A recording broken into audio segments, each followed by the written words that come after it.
एक बार गौतम बुद्ध से उनके एक शिष्य ने पूछा, गुरुजी कृपया बताइए कि कर्म क्या है। गौतम बुद्ध ने अपने शिष्य से कहा, कर्म को समझने के लिए मैं तुम्हें एक कहानी सुनाता हूँ। इस कहानी से तुम समझ जाओगे कि कर्म क्या है। एक बार एक बुलंद शहर का राजा घोड़े पर बैठकर अपने राज्य का भ्रमण कर रहा था। चारों तरफ भ्रमण करने के बाद वहाँ एक दुकान के सामने आकर रुकने के बाद राजा ने अपने मंत्री से कहा कि मंत्री जी, मालूम नहीं क्यों लगता है कि इस दुकानदार के लिए कल ही फांसी की सजा सुना दूं। मंत्री राजा से इसका कारण पूछ पाते इससे पहले राजा आगे बढ़ गए। मंत्री ने इस बात का कारण पता करने के लिए अगली सुबह भेष बदलकर और आम जनता का रूप लेकर दुकानदार के पास जा पहुंचे। दुकानदार चंदन की लकड़ियां बेचने का काम किया करता था।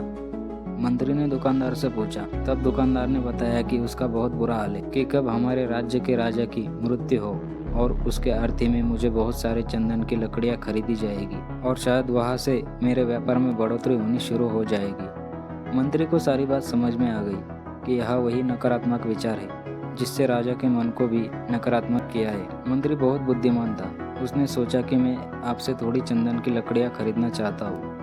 यह सुनकर दुकानदार भी खुश हुआ और उसने सोचा कि चलो कुछ तो बिका। उसने चंदन की लकड़ी को कागज से लपेटा और अच्छी तरह पैकिंग करने के बाद वह लकड़ी मंत्री को दे दी।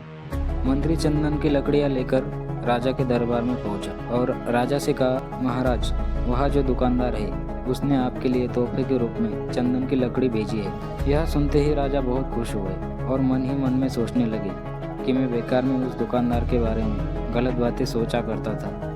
उसने चंदन की लकड़ियों को हाथ में लिया और उसमें बहुत ही अच्छी सुगंध आ रही थी। राजा इससे बहुत ही खुश हुए और उसने दुकानदार के लिए मंत्री के हाथों सोने के सिक्के भिजवाए। इस आम जनता का रूप लेकर मंत्री अगले दिन सोने के सिक्के के साथ दुकानदार के पास पहुंचा और दुकानदार बहुत खुश हुआ और उसने सोचा कि मैं राजा के लिए कितनी गलत बातें सोचा करता था। ये कहानी जब खत्म हुई तब गौतम बुद्ध ने अपने शिष्य से पूछा कि अब बताइए कि कर्म क्या है।